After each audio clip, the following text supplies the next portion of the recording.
देखो हमने internet connections के बारे में बात करी, अब हम बात करेंगे वेबसाइट के बारे में। किसके बारे में? वेबसाइट के बारे में। तो वेबसाइट के पूर्ण पते को हम बोलते हैं URL। क्या बोलते हैं? URL बोलते हैं। और URL का फुल फॉर्म होता है यूनिफॉर्म रिसोर्स लोकेटर। दोबारा, यूनिफॉर्म रिसोर्स लोकेटर URL। किसी वेबसाइट का पूर्ण पता जो होता है उसे हम बोलते हैं URL। और जब भी आप किसी वेबसाइट को पहली बार ओपन करते हो तो उसका जो पहला पेज होता है उससे हम बोलते हैं होम पेज। क्या बोलते हैं? Home page. अगर हम बात करें वेबसाइट की तो वेबसाइट के कितने प्रकार होते हैं? ये 2 प्रकार की होती हैं।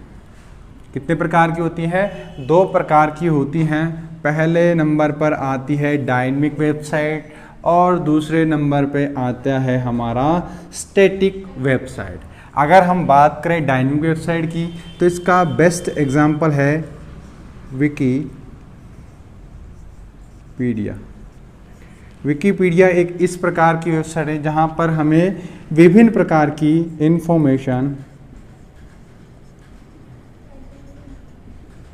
इंफॉर्मेशन प्राप्त होती है। यानी कि ये एक प्रकार की इंसाइक्लोपीडिया है, यानी कि विश्व शब्दकोश।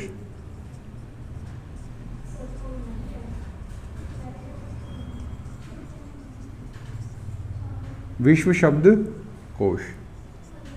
ठीक है, आपको ये ध्यान रखना है डायनेमिक वेबसाइट वह वेबसाइट होती है जिनके द्वारा वेबसाइट के ऑनर या वेबसाइट के मालिक के द्वारा यूज़र्स को इनवाइट किया जाता है कि आप आएँ और हमारी वेबसाइट पर जितनी भी इंफॉर्मेशन रखी हुई है और उन इंफॉर्मेशन में कोई त्रुटि है तो आप अपनी आईडी मेरी वेबसाइट पर बनाएं और उस त्रुटि को दूर करें। तो ये डायनेमिक वेबसाइट जो होती है उसमें परिवर्तन किए जा सकते हैं, परंतु अगर स्टैटिक वेबसाइट की बात करें तो यह वेबसाइट होती है जिसके ऊपर जो इंफॉर्मेशन होती है वो परमानेंट फिक्स होती है। क्या होती है? वो फिक्स होती है, उसमें आप कोई परिवर्तन नहीं कर सकते। ये बात आपको ध्यान में रखनी है। ये वेबसाइट के हमारे प्रकार कंप्लीट हुए, तो आपको ध्यान रखना है वेबसाइट पूर्ण पते को हम बोलते हैं URL। अब देखो किसी भी वेबसाइट को पूर्ण पते को हम कैसे, जैसे कि अब वेबसाइट कहाँ से स्टार्ट होती है? HTTPS फिर स्लैश फिर होता है www डॉट फिर होता है google.com। ठीक है, यहाँ से लेकर यहाँ तक जो वेबसाइट होती है उसे हम क्या बोलते हैं? URL बोलते हैं। ये बात ध्यान में रखनी है। इस वेबसाइट के अंदर आपको ध्यान रखना है, यहाँ पर ये इसको बोलेंगे प्रोटोकॉल। क्या बोलेंगे?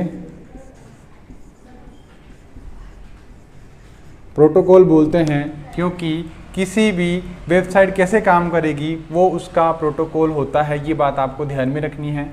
और ये होता है, इसका फुल फॉर्म होता है वर्ल्ड वाइड वेब।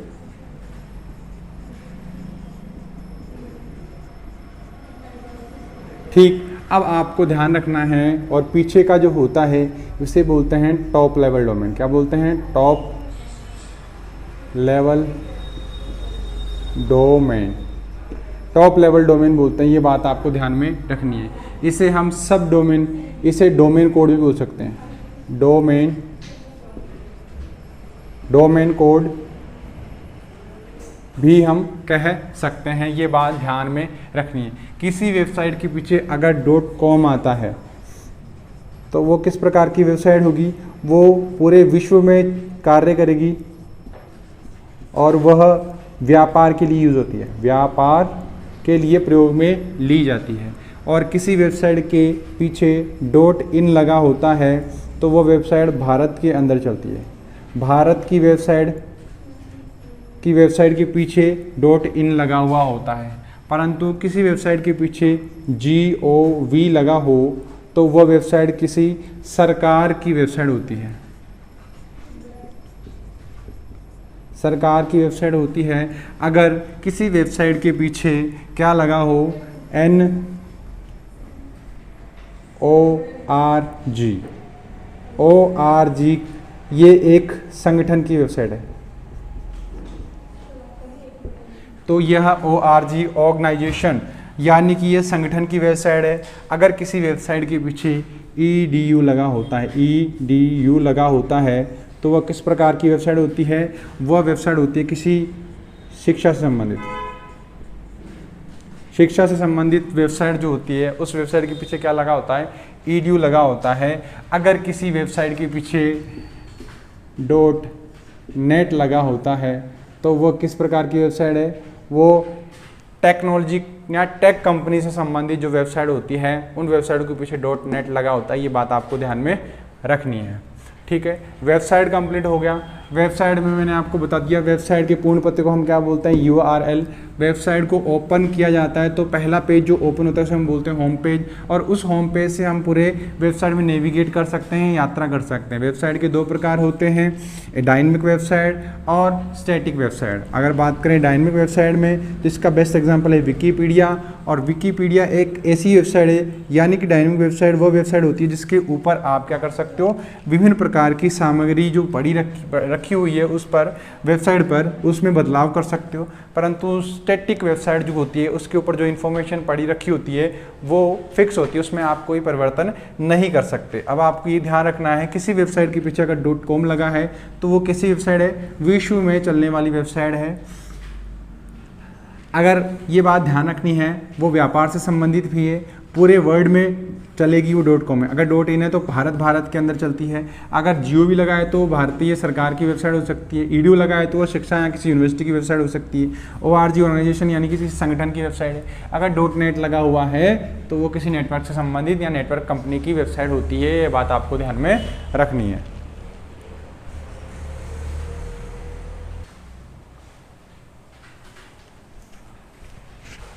देखो, बात करें वेब ब्राउज़र की, तो वेब ब्राउज़र एक प्रकार का क्या होता है? एप्लीकेशन सॉफ्टवेयर होता है। क्या होता है?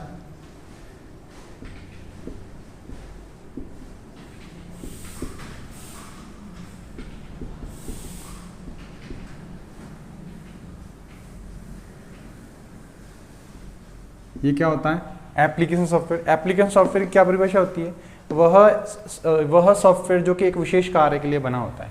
तो वेब ब्राउज़र इंटरनेट चलाने के लिए हमें वातावरण प्रदान करता है, उस सॉफ्टवेयर को हम क्या बोलते हैं? वेब ब्राउज़र बोलते हैं। ये बात आपको ध्यान में रखनी है। और इसके प्रकार जो होते हैं, पहला आता है गूगल क्रोम।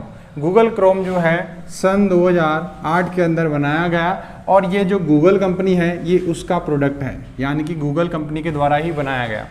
और यहाँ पर आपको ध्यान रखना है, सेकंड मोजिला फायरफॉक्स। क्या है? Mozilla Firefox. तो यह विंडो और एंड्रॉयड के लिए उपलब्ध है, बाकी ऑपरेटिंग सिस्टम के लिए उपलब्ध नहीं है।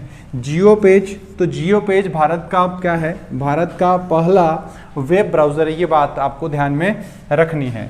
फिर आता है ओपेरा मिनी। क्या आता है? Opera mini. और फिर 5वें नंबर पे आता है internet explorer. Internet explorer window के अंदर एक एप्लीकेशन सॉफ्टवेयर जो कि वेब ब्राउज़र का कार्य करता है, और 2007 के अंदर वाले ऑपरेटिंग सिस्टम के अंदर ये आया था, और 2010 के अंदर इसका नाम चेंज करके माइक्रोसॉफ्ट एज रख दिया गया।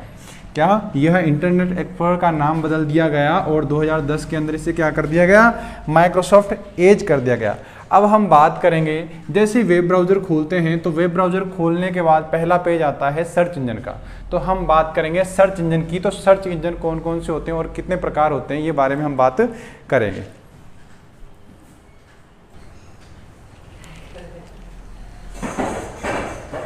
देखो, हमारा सर्च इंजन चलेगा। वेब ब्राउज़र कंप्लीट हो गए हमारे। तो सर्च इंजन कौन कौन से हैं वो हम बात कर लेते हैं। पहला आता है याहू। याहू के बाद आता है अल्टा विस्टा। अल्टा विस्टा के बाद आता है हॉटबूट, और web crawler, excite, Google, Rediff और खोज। अगर हम बात करें भारत के सर्च इंजन कौन कौन से हैं उनके बारे में बात करें, तो वो आएगा हमारा पहले नंबर पर rediff.com। दूसरा आता है 123india.com, और तीसरे नंबर पे आता है india.com, और चौथे नंबर पे आता है हमारा खोज.com, और 5वें नंबर पे आता है webindia.com।